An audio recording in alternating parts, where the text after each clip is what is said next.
Alrighty, we are live and recording here in the studio again. Thank you everyone for joining in. This is the big one.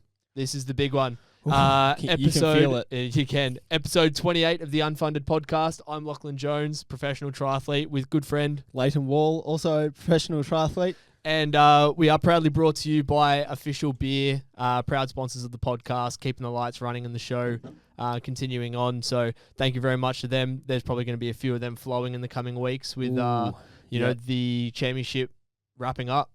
Yeah, it's all on the line, isn't it? So how many weeks? It's next week. So when this comes out, it'll be starting in about 3 days after that. Yeah. Or 4 days. I believe, yeah. So obviously what we're talking about, Wollongong World Championships, the race of the season where everyone comes together. We're not just watching the elites here. We're watching the under-23s. We're watching the juniors. We're watching the age groupers. We're watching the para-triathletes. Yep. T100 as well this year. Yep. Everything's down in Wollongong, which is pretty cool. And it's in Australia, even better. Yeah. So we're super pumped. We're super excited. This is, like I said, this is obviously the weekend that you look forward to. You know, it's the Kona of short course. I was just about to say that. Yeah, it's so exciting. And like you said just then, it being in Australia adds an element of excitement. We've got, Aussies in very good positions right now. Obviously, Matt Hauser and Luke Willian currently 1st and 6th in the series. So,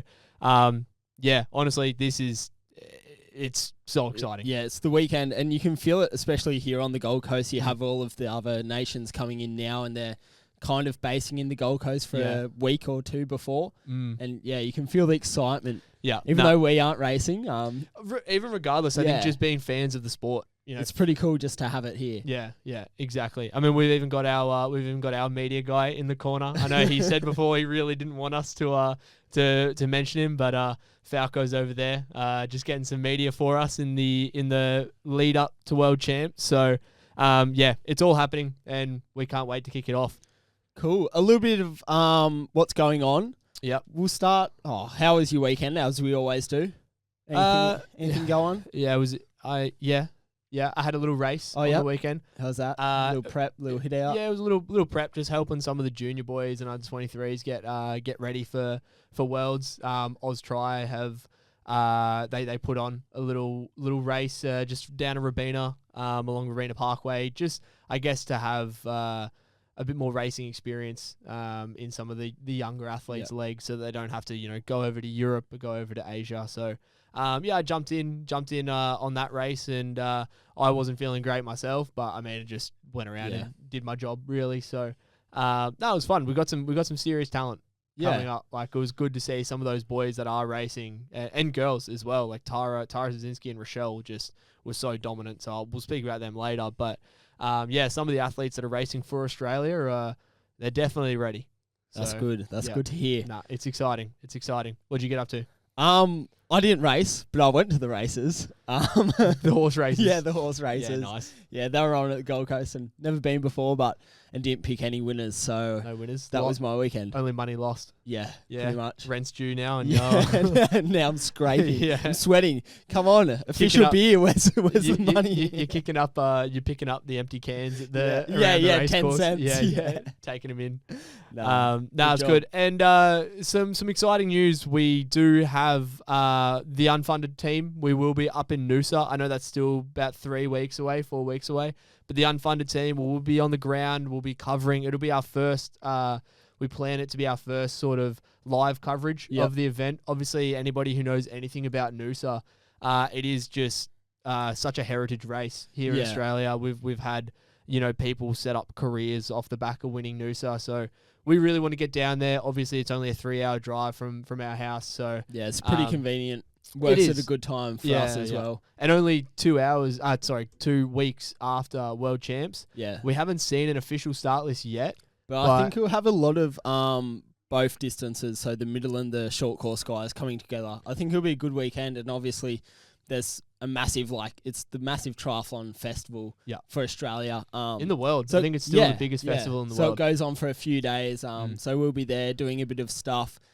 yet to confirm what we're doing, but we'll be on ground. If anybody wants to, come say hey. If anybody's got any ideas for what we should do, who we should speak to, if you want us to get involved in any way, if you're an athlete up there, let us know. We'd love to sort of create a cool atmosphere. Add to it. We'd love to add to it. Help out in what way we can with our little fan base we got. So we spoke about further ado. Oh no, yep. There's Kona this weekend. Sorry, yeah, we did jump the gun a little bit last week with the Kona predictions. Lleyton got excited. He got excited. Yeah, he did. We did get excited with Kona being back, but yeah, it is this weekend. So if you want to go hear our predictions, go listen to last week's podcast. We did a little preview. We did a recap and whatever of Kona. So yeah, we'll stay into just the short course this week. Yeah. And let's get into it. Why not? Yeah, we don't want to muck around this week. There is so much to cover, and like we said, there's just so many athletes. There's so many races going on, so we want to make sure that we really do a deep dive and do a home world champs justice here, and 100%. Really give our thoughts, give our opinions, predictions on what's going to happen, how the race is going to unfold. Have you been to Wollongong? I've been to Wollongong. I may have raced there as like a junior doing like kind of a state series race, but it's not the same course. Yeah, okay. I know you've been there with the World Cup 2 years ago or last year. It was last year. So obviously, again, like this is the 2025 World Triathlon Championships grand final. So for those that don't know, how this is essentially the last race of the World Triathlon Championships series. So I believe there was, let's say, 7 races in the series. Yeah, 7 races of the series. The top 3 go towards your points, and the finals also counted. And then also we have our junior and under-23 champs. Yeah. So, the juniors and the under-23s, they obviously don't have a series to crown a world champion. They crown a world champion off the one race. So that it's like we said, it's a big weekend. All the age groupers come on as well, and there's a lot of hype around that. There's just seems to be the right time in Australia to be hosting a World Championships. We've seen the boom, like we've spoken about it a lot. We've seen the boom in the age group scene just as much as the elites. It seems as if every man their dog who can go to Wollongong is going to Wollongong. Yeah. We've even seen like past professional athletes. You got Matt Roberts, who, he race World Series. Yeah, he might laugh about it and say, he was nothing because he's a modest guy, but he was racing World Series and was one of the best in the world at one point. So you got guys coming out of retirement to come and race an age group just to be a part of the atmosphere. So I'll do my best to give a bit of a course preview, having raced the World Cup last year. So it is in the harbour. So they start off basically walking down the rock shelf into the harbour, into the cove. So I remember last year when we kind of walked down the stairs onto the beach, it is almost like being in a bit of an arena. I remember seeing photos. Obviously, you're kind of looking out into the harbour where the first can is just past the break wall, and seeing photos back at us on the start line, and just the fans that were wrapped around at that time. Shelter around. It was almost sheltered around the back of us, and it was, when I saw photos, I thought that was so cool. It was an Australian Championships at the time, so there was a lot of people there. I can only imagine how many people are going to be there on that Sunday to watch the elite men and women. So yeah, that's gonna be super exciting. But yeah, essentially you start on the beach, run out. It's probably going to be pretty calm in the water. It'll be like a 2 to 3 step dive before they start swimming. And yeah, for majority of the swim, it will be pretty calm and sheltered with the rock walls blocking the wind. But yeah, I think they saw it. We saw it last year when we raced, and some of the Aussies saw it as they did a bit of a preview camp there 2 weeks ago, where as soon as you get past that rock wall, the swell really does start to pick up a little bit. So it's only for about 150 meters, 200 meters that you actually are amongst that swell. But that's gonna shake some people up, I believe. Like some of the Europeans who aren't used to they're landlocked countries that aren't used to the swell, and again, like Australia has that stereotype of it's scary, sharks, waves, killer animals. They'll you'll die out there. So there will be some athletes that, I know it sounds silly maybe to some Aussies, but when you're not used to it, you're not used to an environment like that, it can be quite daunting. Yeah. Especially if you're out to sea, you know, all the sharks and whatever you think about when you're out there. Exactly. So, they essentially swim around those however many 2-3 cans that are out the back, and then swim back in through the rock wall, back to the beach, and then do a second lap. When I did it, it was just a sprint distance, but it'll be a 2 lap for an Olympic distance. And then essentially you run back up onto the bike, and I think where the races are going to be. I think there's some key points in the race, and I think the transition up into the first maybe 1 to 2 kilometers of the bike is going to be a serious make or break. If you're a Henry Graff, Matt Hauser, Miguel Hidalgo, Vasco, who's most likely going to be in the front pack, same with like a Beth Potter, Cassandra Beaugrand, you know, who are very good swimmers, and they want to establish a bit of a breakaway. You're going to want to really hit this transition in the first part of the bike. Is it a long transition out of the swim to the relatively not we've definitely seen longer, like Way High is obviously we saw it last week. That was an incredibly long run. It's not that actually. It's probably relatively short compared to some others, but athletes who are looking for a breakaway are going to really need to show some intent in that first, I'd say, 2 kilometers of the bike. Get on the bike, and when we raced, again, I'm just going off previously when I was there, we were really aggressive in that first 2K of the bike, because you jump on the bike, you basically ride down maybe 200-300 meters, and you turn left, and you go up Wollongong headland. Oh, yeah, up to the lighthouse. Yeah, so you go up around the lighthouse, which is essentially a few hundred meters of just climbing, and you're doing that within the first 500 meters of getting out of the swim onto the bike, and you're straight into a climb. And big up the power surge. Exactly, and up the top of the lighthouse area, it is very exposed. So again, we saw it last year when the weather wasn't too great. The winds were really high, and I remember, for example, I'm sorry to throw you under the bus here, but Oscar Dart, he was probably only about 5 to 10 meters off the back of the front pack, and he's more than capable of being a front pack athlete, but almost didn't have that, I guess, urgency to really drive himself onto the back. And because he didn't, the wind kind of blew him around a little bit, and because we were so aggressive sort of up and over the crest of the hill, we just rode away from him, and he lost contact. I feel as if in Wollongong, it's, you know, the south coast of Australia has that windy, bad weather reputation. I think if it's bad weather, it's going to make for a better race, to be honest. It's going to split it up more. But I think just that wind factor, and I think it's going to happen more than what people think. Yeah. Wollongong is just a windy place. Like the times that I've been there, it's always been windy or wet. And I think for not great. No. You know, it's not the Gold Coast where it's all nice and sunny. Yeah. Yeah. And like we've seen this year, and we've commented on it many times, the breakaway is back. Yep. So people that are aggressive, and people that are, you know, we've got an Emma Jeffcoat that's back. She's racing in the elite women's field. Yep.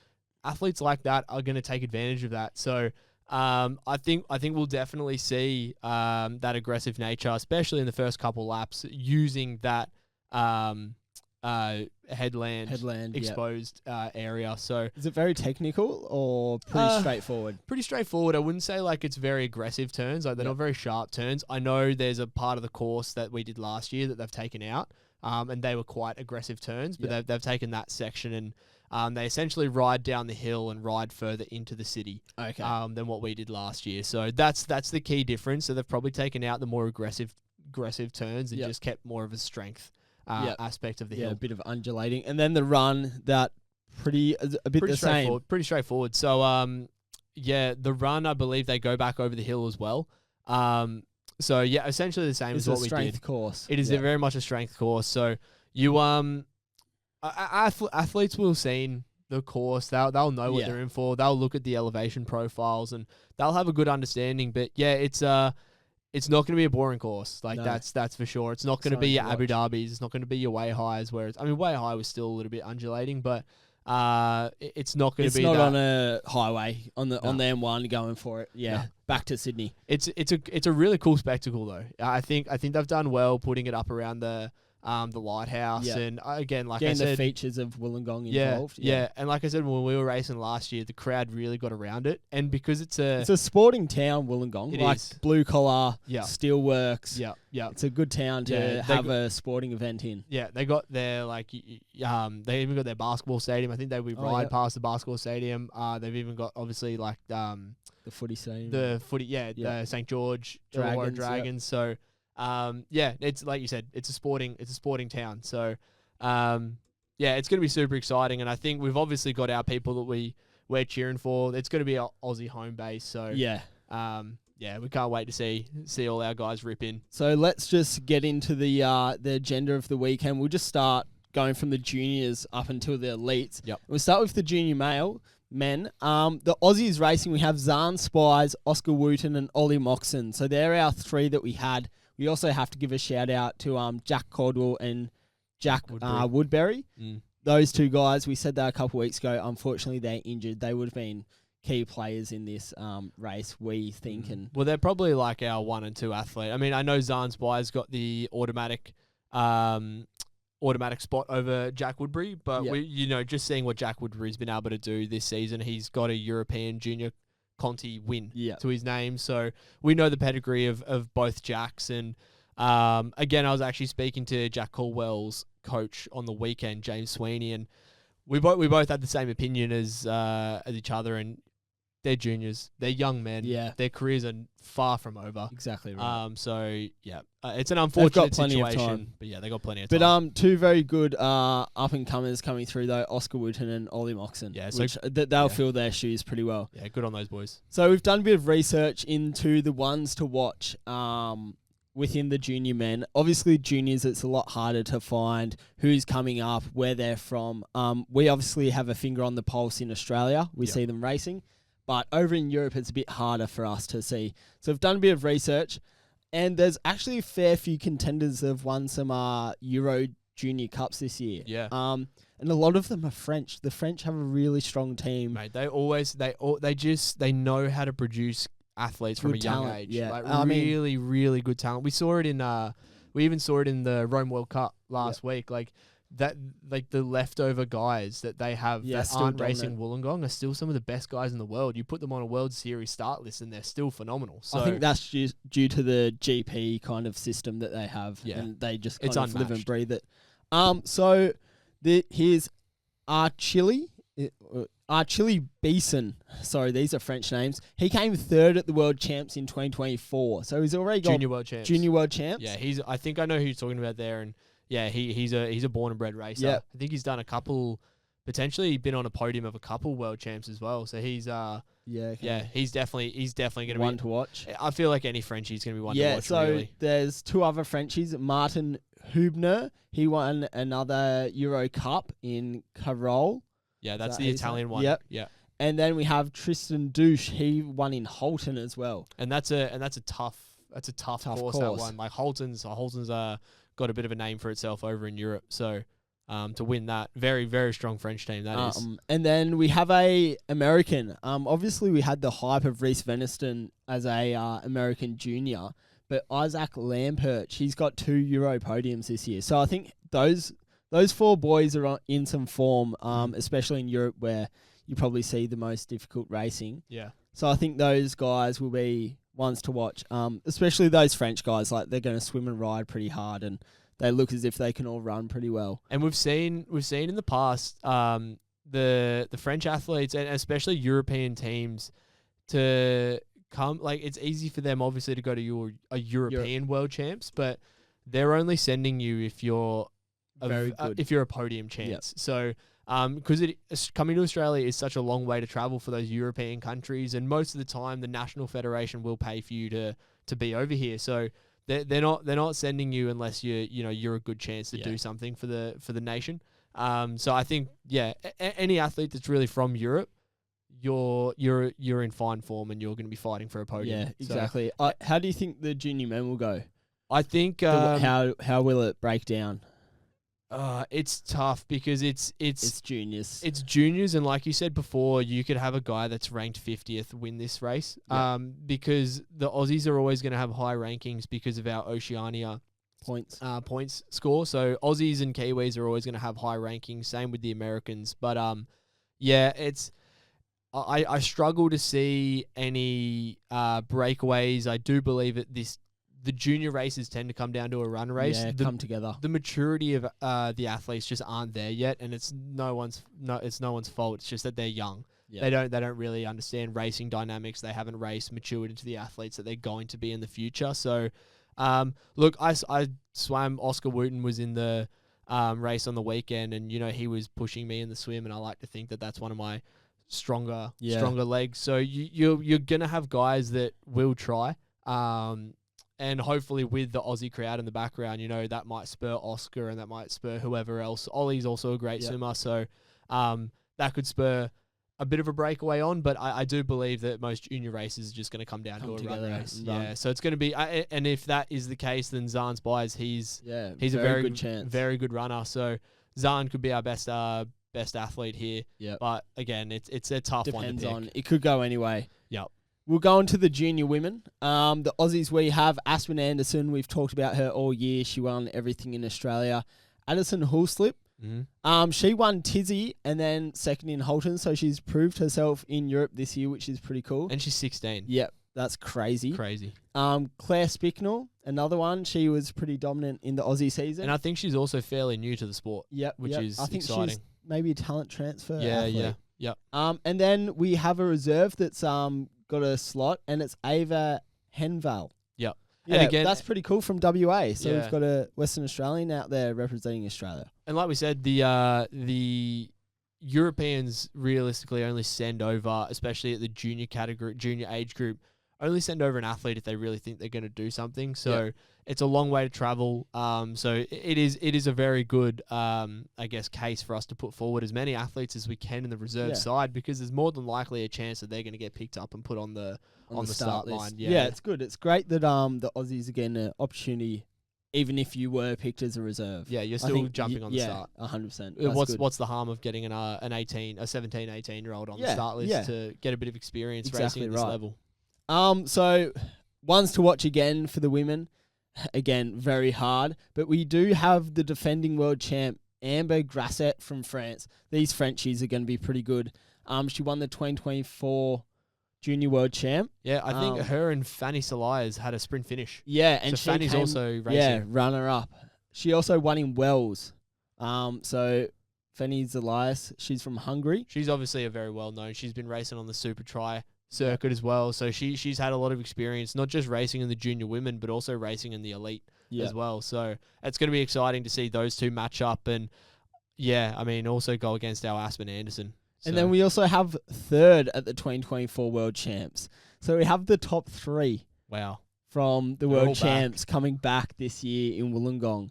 And that is Lee Huart. Sorry, that's butchered. But yeah, she had a win in Bled. I think that was maybe last year. And then we also have a Swiss athlete, Anouk Danner. She's won 3 Junior Euros Cups this year. So she's on form as well. Yeah, very on form. If you're winning 3 of those, that's very impressive. So that's actually going to be a really, really good race in that junior women. To have those 4, and then you would probably say to have Addie Huslip in there who won Tizzy, second in Holton, that's 2 impressive results from her. And like we said, we speak about Aspen Anderson all the time. Like the run pedigree on her, and she's been away at altitude in America, training the last couple months. Just raced Super League last weekend. Yeah. So between those 5, and like we said, there's probably going to be girls that we missed. That's a very exciting. I'm actually almost more excited for that than the junior men's. Yeah. You got 3 of the whole podium from last year to come back to Australia and race against our 2 Aussie superstars that we've got. It's pretty much the whole sweep of the European, circuit this year. You have racing, which is pretty cool.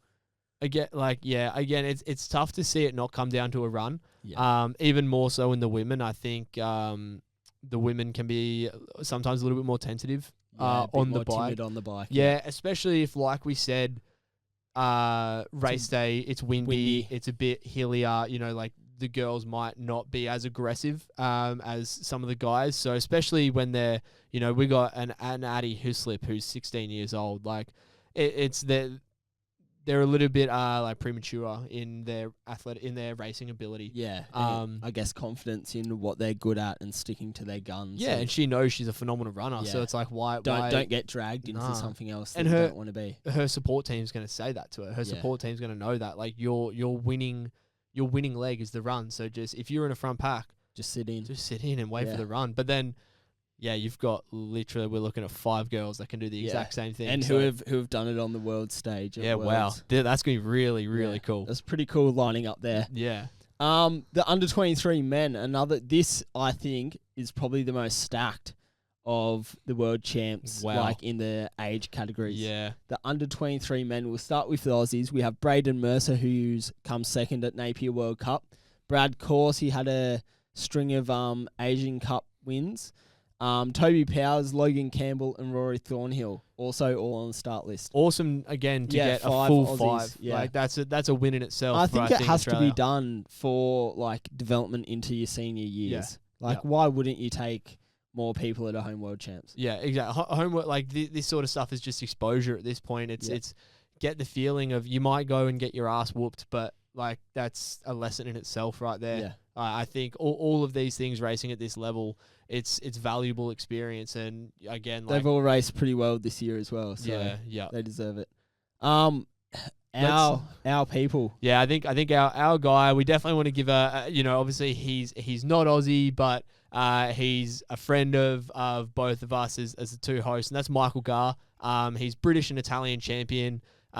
He's got just an incredible swim and run on him. We've both had the privilege of training with Big Gary, and me and him have definitely probably butted heads a little bit in training before, and I'll openly admit that he's a pain in the ass to train with, but there's really not someone that I would rather see do well on this race this weekend. He just loves the sport. He really does just love triathlon. So if I'm not cheering for the Aussies, I'm cheering for Big Michael Garr, and I do think that he is a serious talent. Yeah. We can see him doing something very, very impressive. I don't think he's raced a World Cup this year. No. But you just see how he swims and how he can run. I feel as if that's just so impressive, and the way he's cleaned up an Italian champs and a British champs. He's a new athlete same this year. year to what he was last year, and obviously speaking from like a training partner, I think being from Cardiff are usually their squad and how they pick their racing seasons. They play it a bit cautious. You don't want to jump into a race that you might not be experienced enough for or ready for. So I know that those guys, like Michael Garr, probably is very much ready to have raced a World Cup, but just might not have found the right one to race yet. Yeah. Bide your time. Like, I think he's very much biding his time, and I know his coach would be thinking the same. This guy's going to be a talent regardless of if he tries to go out and win World Cups this year or next year or the year after. He did race that the elite relay championships, and got a bit of an experience really there well. and did really well. I think he was tagged in 4th, and I think held on to 4th. So and at that point you're racing literally the best guys in the world. Yeah, That's exactly. the World Series. So Michael Garr, he's going to be our underdog pick, and I said, especially with not any big massive World Triathlon results. It's not like a World Cup win, People which aren't some watching. of these guys have. people aren't looking for him. I feel as if he's a bit of a darkie in this one. He's But our dark horse we pick. know him as being very good, especially like in those couple of domestic races he's won them quite convincingly. And just training with him, seeing like if people saw some of the run sessions that guy's done, I've seen him run a 10 by 1K session on the track where his slowest 1K was like 2:55, and he built from there. So the run on this guy is going to be something to watch out for. Another Brit, and I feel as if he's come into form right at this back end of the season. He's peaking well. Oliver Conway, he came 4th at WTCS Kalahari, which we said was probably our pick of that day. He was phenomenal. Yeah. Like when you say on like a coming tough in, course. coming in at the right time. Like we've heard about him before, based just being in the British system and hearing waves and hearing noise of this Conway kid coming up. It's like, he was really good junior, but I believe he was only somewhere between 6th and 10th in Junior World Champs last year. So not like he was setting the world on fire. He's come out this year and he's just found the right recipe to be a good athlete. Yeah, and his runs, That's crazy. If you also look at some of the training sessions that that Conway does, I've seen stuff on his Strava where he's out the door to do, whatever run set he's doing, and his very first K is 3:40 pace. Like Seriously, just goes out honestly, and runs. there's some sessions I've seen 23, 24 Ks averaging 3:30.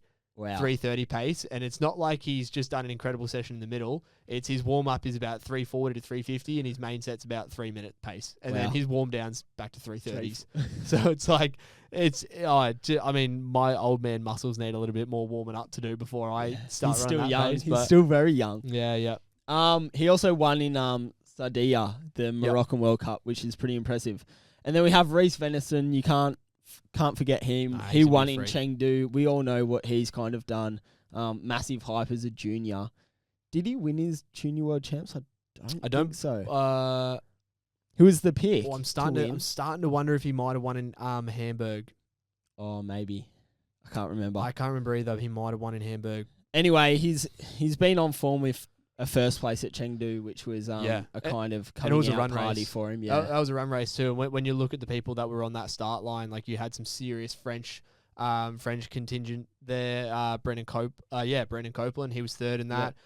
Such as Sigiv, the Israeli. So Second, that was a red hot run race, and that was his first Olympic distance race ever. Yeah. So for him That's to go out, crazy. he's a born and bred runner. Yeah. So he's gonna, if it does come down to a run race where it might and it might not. The under-23s is where the boys start to mature a little bit and they figure out how to race and they play their strengths. Then we have Martin Kropkov, the Hungarian, second at Samarkand World Cup. So that's another World Cup podium. He's a fish. He is quite literally a Mark DeVay coming up. Yeah. Like, when we talk about the Hungarians, there's something in the water where they can. Yeah, they know how to swim. All of them can swim at the moment. Like there's honestly 5-6 guys that you can pick that are like you're all front pack swimmers in the World Series right now. And Kropko is, I don't know if you watched that one in Samarkand, but he was in the front early and just that's where they strung stayed him. away, didn't they? Yeah, they did. It was Marcus Day,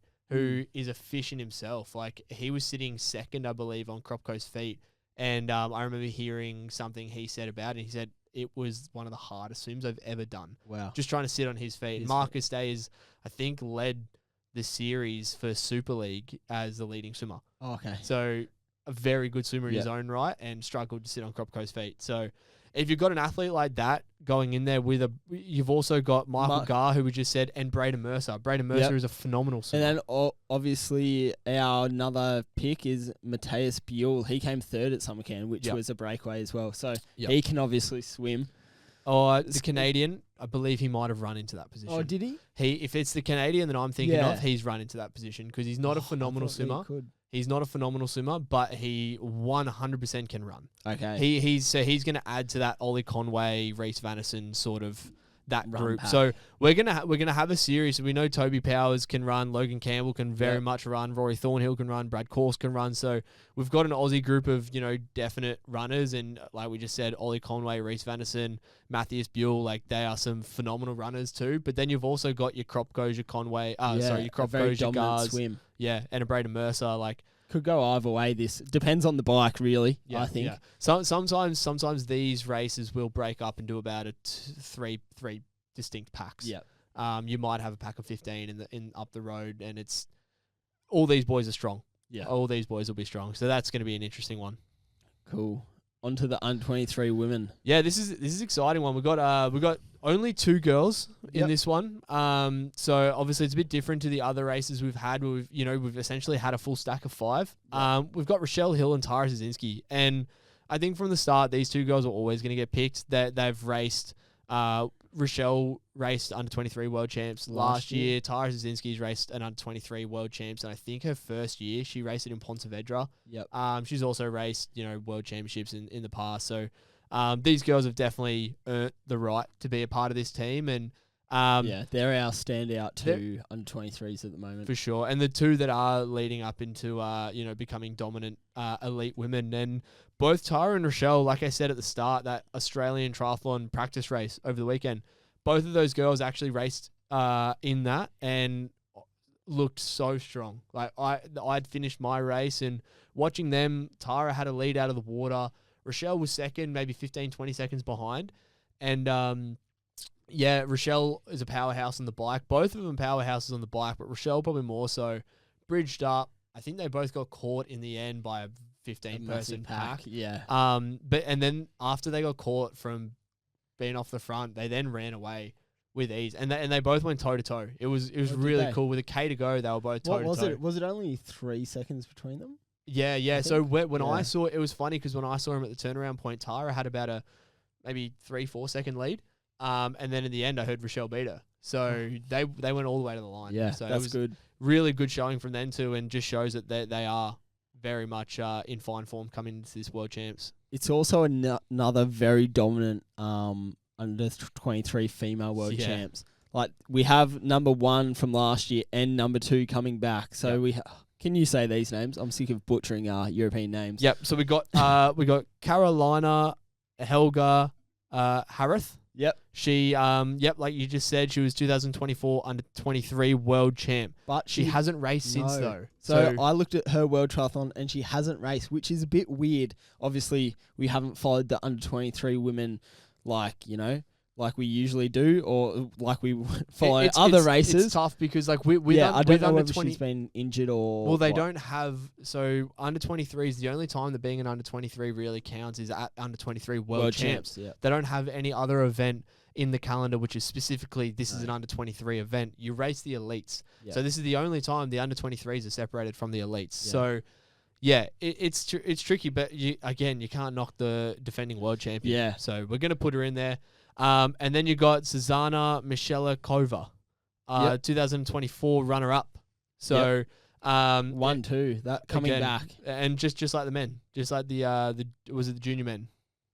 Junior women, just junior women. So both women's fields have the defending world champs, which again is surprising. And like I said before, they're not going to send people if you're not in fine form. So. No. They're going to be exciting. And we've also got Maria Casal Mojica. Yep. She's the 2021 Junior World Champ. Yep. So clearly just got natural talent there. Yep. And yeah, we'll see if she's able to hold on to that form that she showed back in 2021. Cool. Alrighty, we on to the big one? Yep, let's get into it. We'll start with the elite men. There's obviously a little bit more to this one because it is points-based, unlike we were just talking with the juniors and under-23s. They are very much, it's a one race and you're the champion. Yep. So whoever wins on the day wins. What do you prefer? Do you prefer a one-race champion or a series champion? See, for the elites I'm talking. I would say a one-race champion. Yep. However... now that we've done a deep dive into the series, because I would be a little bit disappointed if, say, these boys have done majority of the races all year, been so dominant. You could have a Hayden Wilde who he could not do any of the races and then come out in Wollongong and win, and he's the world champion. Yeah. I wouldn't. I'd be a little bit upset. Yeah, I think I'd be a little bit disappointed. Yeah, it shows that you have been the best all year. Yeah, and look, we already have a one race day event, which is the Olympics and Commonwealth Games and European Champs and stuff like that. But I think if there's one point where let's have a World Series because it matches the criteria of other sports. It's like a tournament, isn't it? To make it into the AFL or NRL grand final, you've got to be in that top 8. You've got to have a good season all season long, not just one day. Obviously, it comes down to just being one day, but you still have to make the top 8. Then you have to go through the final process, and then you got to win it on that one day. So, I'm gonna go with the series. I think a series is better. Do you believe the same? Yeah, I agree. Now, I used to think, maybe a one day world champ. But I think a series is good to show that you're dominant all year round. Alrighty, so the elite men, it's like we said, it's definitely, and for both of these races, it's definitely not. It's far from over. Yep. Going into the final, so like Lleyton said before, with the races in the series, it is your best 3 races in the series combined with your grand final result, which is double points. So the grand final is double points, and like we said, both of these races could go either way, and these are 2 nail-biting races. Yeah, I mean, everyone's coming over for it. I mean, why wouldn't you? With the Aussie men, we'll just go the Aussie men team first. We've got Matty Hauser, Brendan Copeland, Lukey Willian, and Cal McCluskey. Yep. Just the 4 boys that have been repping us all year. Yeah, they've been pretty good all year. Yeah, and some of them have had PB results. So it's good. I know Cal McCluskey has had some PB results this year. I want to give a quick shout out to Lukey Willian, who I've spoken with Falco about this before as well. He's definitely an athlete that's gone under the radar a bit this year. Because there's so much of the attention's been on Matty Hauser, and rightly so. Like, he's got 3 wins to his name. Lukey Willian's currently sitting in 6th place overall in the World Series. She's really impressive. What did he end up last year? Around the same? Around the same. Sixth place. Same. Yeah, he was 6th. So he has the chance this year to better that. 100%. So which is awesome. 2 in the top 5 for Australia, which was written off about 2-3 years ago. Yeah, we were a done pretty nation. Cool. Yeah, really. So, this is cool, and I really like seeing this for Luke off the back of, he obviously didn't race too well in Paris last year. He might not have back-ended too well. Like, there was a couple question marks maybe over the head of, like, did he just pull out one freak year? Yeah. And he's proven now that he hasn't just gone and done one freak year. He is just a freak athlete. He's come 4th. He's probably been the most unlucky guy in the World Series this year to not get a podium. Yeah. And 2 4ths and I think maybe a 6th. You never know. Like, Luke Willian knows this course. He won it in the World Cup last year. So if you're going for an underdog, this guy knows the course. He's raced the course. He's a strong athlete. He's strong. Alrighty, so getting to the points. We've got Matty Hauser currently on a perfect score of 3,000 points. All right, so all he needs to do to win the series is finish in the top 3. If Matty Hauser gets a podium on next week, easier said than done. Easier said than done when you're racing the World Series Grand Final, all pressure on. Like, that's hard. Yeah. But honestly, going off what he's done this year and how he is as an athlete, and I feel as if he is the favourite. I think he'll step up. I think he'll get it done, and he'll end the drought. It'd be crazy if I would love to be in Wollongong when he finishes first. Imagine that. That would just be crazy. Like, to top it off, if he finishes the World Series with a win. At home, winning the series. I feel as if that's the only way he can do it. Oh, like there'll be a win. There. Oh, I can just imagine. It makes me want to be there. Champagne showers. I'm so annoyed I'm not going to be there. Someone get us a ticket down there. Honestly, geez, who's booking our flights? Miguel Hidalgo, 2,780.63 points. Don't know how he's got 0.63, but so for him and Vasco Valaza. So Vasco Valaza has 2,775 points. 5 points. 5.6 something points. So essentially they both need the same thing to happen. So they both need to win in Wollongong and for Hauser to finish 4th or lower. Yep. Which is still like... So it's a race between them two as well. It honestly is a race between them two. So they need to beat each other. Yep. And then they need for Hauser to finish 4th or lower. So... It could happen. It still could happen. Like, we just saw Hauser come 6th. Was he 6th? 7th? Yeah, 6th, 7th, or 8th. Yeah, in Calavari. He was 8th. Yep. 8th. Thanks. We got our meeting There we over here. You see, that's why we need him to come to more. Hauser just finished 8th. So, it's scary. Scary. It's a possibility. And Miguel Hidalgo got 2nd in that race. So, obviously we're just giving the point score. The point score and what could happen. Simplified examples. There's so many different examples we could have sat here for 2 hours and gone through every single scenario. Race scenario, yeah. But this is it. So Miguel Hidalgo, Vasco Valaza need to win in Wollongong and Hauser to finish 4th or lower. Yeah. And then we got Henry Graff. Henry Graff needs to win in Wollongong. Yep. He needs for Hauser to finish 6th or lower. And he needs Hidalgo and Vasco to finish off the podium. That is a bit tricky because I don't see the 3 top boys not being on the podium. Yeah, there's got to be one of those top 3 on a podium. I mean, they've podiumed all year. Yeah, I can't see those 3. Who's not. Like, I haven't seen the full star list, but unless like a Leo Bouget, unless the French just come. I can't see it. It's a near impossible scenario, but it's essentially us saying that there is a possibility that Henry Graff finishes on the podium. I think he definitely can. See, I've got Hauser now for the world champion. I think he's going to win it. I think Henrik Graff on his form, I think maybe he's dipping a bit now, but because you can't hold that peak for so long, I think he's going to be dipping now. But I think Henrik Graff, due to the strength of the course, I think he's going to come 2nd and knock off one of these boys. And for the podium actually in Wollongong, I think Luke Willian will rise. Yeah. It's So they're your picks? Yeah, they're my picks. I've just done them. Hauser. Henry Graff, Luke Willian. Unfortunately, Luke can't make the podium of the World Series. Yeah. Even though he's 6th. I believe if we looked at the points, and even if all of these boys ahead of him crash out in DNF, he still can't win the World Series. Which is okay. We can still get a top 5 in there. Yeah, look, if I'm going to go pick mine now, I'm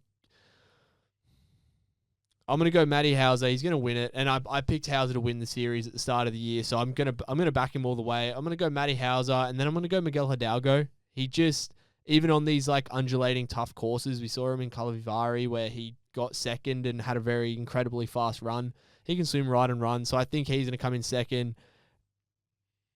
And I'm going to go Luke Willian in third. Okay. Then I'm going to go Luke Willian in third. There's your picks. Yeah. I want to go Henry Graff, but I just think Hauser and Willian are just going to rise. And Hidalgo's just too strong. So they're my picks. It's so exciting though. That is such a looking at it visually, it's anything can happen there. Even more exciting and closer is the elite women. This is all tied up in first place. We'll go for the Aussies, deserved Aussies. Sophie Lynn and Emma Jeffcoat. Yep. A home world champs. I think Emma Jeffcoat will do good things. She'll do some fuckery on that swimming bike. Yeah. Like I think Emma's that kind of athlete, and we've heard her say it before. Like she just loves a hard style race, and this is a hard style course. Like we said, the undulating hills, the windy conditions, the chop in the swim. Emma's gonna really go out there, and I think he'll split up like all of the women's races have this year. It's just been breakaway. And Emma might want a bit of justice after the Calavivari race. That's her course. It's a swim bike pedigree course. So, I think both of those. And Sophie's a phenomenal runner. So I don't know. She's unfortunately battled injuries and illness in the last few years. So Sophie is one of those athletes that on her day probably could pull do out something. anything. Yeah. So the athletes for the win in the World Series, we got, like you said, we got Cassandra Bowe-Grant and Beth Potter tied on 2,925 points. So whoever wins between them, as long as they're in the top 3, they win. Yep. That's cool. Like That's cool. It doesn't matter who kind of beats them if they're in the top 3. They just have to be in the top 3. And I can just visualize it so clearly, them two off the front. Yeah, and a sprint finish. In a sprint finish of whoever wins this down the blue carpet. Like yeah. And like it was them two and Julie Deron in Paris last year. And obviously Julie's not going to be here this weekend.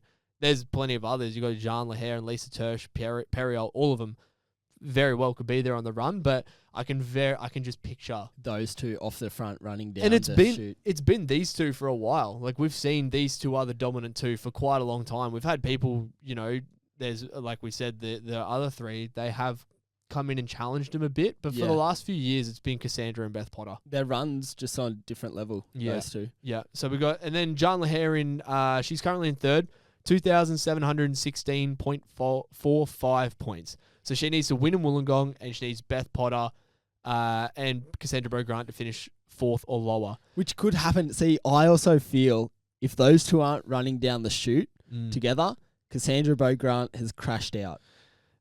And perfect example right there, like we just said, with the course and the conditions, like it might startle a Cassandra Bowe-Grant who's been known to not have the best bike handling skills. So if it is wet, windy on the day, again, we don't know, but if it is wet and windy, you could have an example like that. Yeah.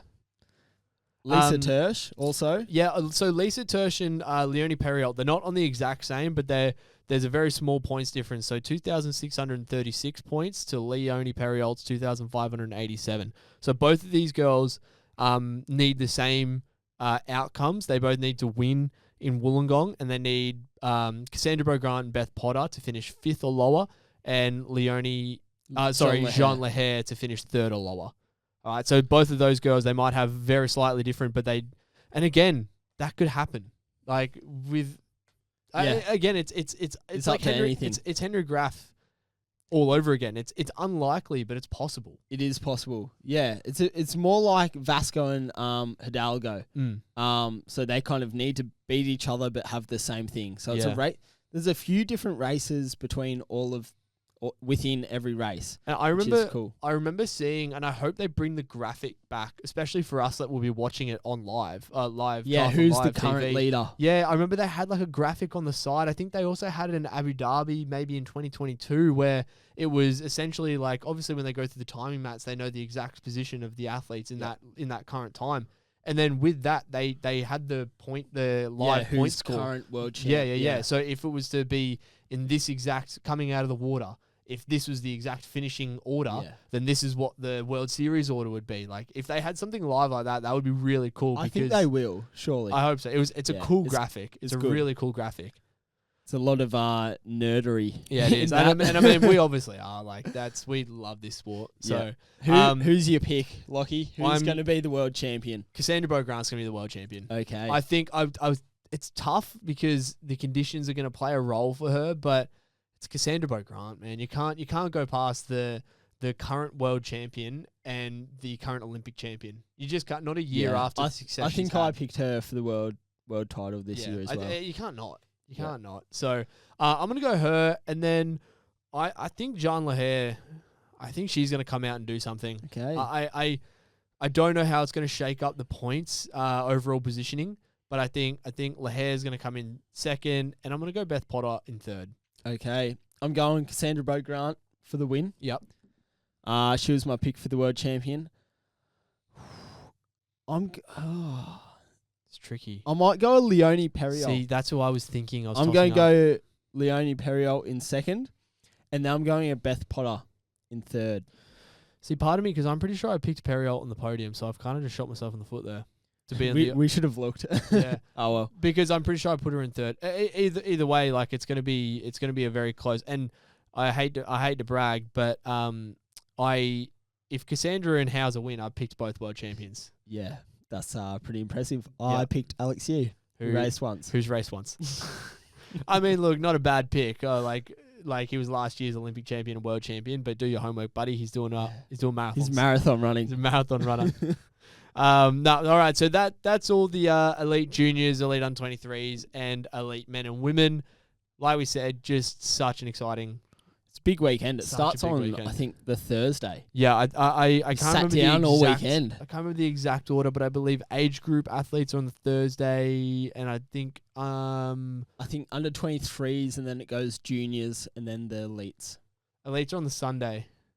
I believe under 23s are Friday. Under 23s are Thursday. Juniors are Friday, and then the paras and mixed team relay are on the Saturday, and then the elites are on the Sunday. Yeah. A few of our paras racing that have good chances also. Yep. Lauren Parker, 4-time world champion. Yep. You can't go past her. Yep. Going for 5. And I believe, thanks to our media man, that would be equaling the record for most world championships. Yep. That's pretty cool. And Lauren Parker's a freak. She's on home soil. She'll lap it up. I think she's from down that way. Nah, Newcastle. I believe. So close. So yeah, close. Yeah, a Steel City. Yep. Very similar. Just the other side of Sydney. Yeah. Anu Francis, she's undefeated this year. Another gun para. Sam Harding is world number 4 with guide Aaron Royal. So they'll be looking to do big things. That's not a bad guide to have, is it? Yeah, just that's sort of good. Swim with him and you'll be good. And then also, so Sam and Jack Howe, we've been training together with Sam and Jack, and Jack's ranked world number 2 at the moment. So they're probably our 4 big hopes. Yep. For the paras to take out a world championships. For sure. And again, for all them, it's just as big of a race. Yeah, it's a world champs on home soil. Yep. How many times do you get to do that? So yeah, lap it up, make the most of it. It's exciting. Cool. Alrighty. That's pretty much our wrap up of World Champs. We're excited to see it. Yeah, exactly. See what happens. We'll be here. We'll be donning the gold suits, the bloody, yellow and green zinc on our face. And I think probably not. And I think like racing is, especially a world championship, it's different on home soil. Like we've seen some videos of the preparation that's been going on and how much it means to an Aussie athlete. And there's a sense of pride that Aussies take away, sort of, I guess, from representing their country. I mean, I remember grabbing my first green and gold suit, and it was like, as a junior athlete, I was like tearing up almost, because I was like, wow, this is something that you grow up no matter if it's triathlon, or if it's everyone whatever, wants to represent Australia. there is a real sense of pride, and I think that's what's really cool about being Australian. Like, not a There's lot of not countries. many of us. No, there's not. We're a smaller nation. I know, obviously, not like geographically size-wise, we're pretty huge, but like we are a small underdog nation. It's like even America. The Americans take a lot of pride in representing the Stars and Stripes, and I think there is and like I've got a little spiel here that I've written up. Rev us up, Gus Gould, mate. It's going into the arena. Wollongong. I'd love to give a rev up State of Origin speech, and like I said, the greatest game of all. This is the greatest sport of all. This is going to be the greatest sport of all after this weekend's next weekend's racing, and like I said, there's something different about racing in Australia. All right, the air feels a bit heavier, the noise feels a bit louder, and every time you zip up that green and gold suit, you feel the weight and the privilege of representing every Aussie athlete who's ever chased the dream. So to every athlete lining up next weekend, this is your moment. You've done the miles, you've done the early mornings, the endless grind when no one's watching, and now you get to show the world what Australian triathlon is all about. Wollongong isn't just a venue. It's a stage for a statement. You're racing for more than just yourselves. You're racing for the kids who's out there training before school. You're racing for the club that's raised you. The battlers. The every Aussie fan who'll be screaming your name from the sideline. So when it hurts, or when it will, remember where you are. Remember who's watching. And remember that the green and gold doesn't fold. So from all of us here at the Unfunded podcast, and from every athlete, coach, and fan across the country, we're behind you. Go make it count. This is your home, your race. It's your time. Oh, love that. Oh, let's go, tingles. That gave me tingles.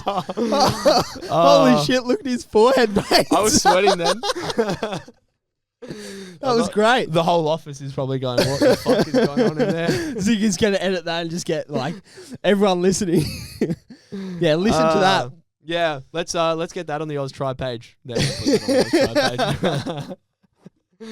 Yeah, we'll be bloody in our little green and gold stuff. Yeah, watching at the TV. Oh, I'll be screaming, cheering. God, I'm so excited! It's going to be the biggest 3 days, 4 days. Yeah, 3-4 days of triathlon ever. Yeah, and then in the season's officially wrapped up for World Triathlon Champs. Yeah, that's a bit sad. It is a bit sad. Yeah, there'll be plenty more. Next year. Anyway, let's wrap her up. Let's wrap her up. The Unfunded. Like we said, Aussie athletes, go out there, smash it. All right, we'll be watching, we'll be cheering, and we can't wait to see you all achieve your dream of racing in the green and gold, and you'll do us proud, we know it. So, from all of us, like we said, good luck. Good luck. Race hard, race fast. Race do hard. yourselves and the country proud. Yeah, that's it. Alrighty, so that's us. We are wrapping up episode 28 of the Unfunded podcast. Again, thank you very much for listening. You can find us on Instagram at The Unfunded Pod. You can also send us an email if you'd like at theunfundedpod@gmail.com. Thank you very much again to our sponsors. We are very proud to have you on board. Official Beer Co. Grab yourselves a few cans. You'll definitely be anybody out there celebrating after the World Champs. Couple of beer showers with GC we'll have to get them as a main sponsor for an event. We can do a beer shower, just like they do in Hamburg. Anyway, sorry for screaming in your ear, and if I hurt your ears, I'm really sorry about that. But that is us, the Unfunded boys, signing off.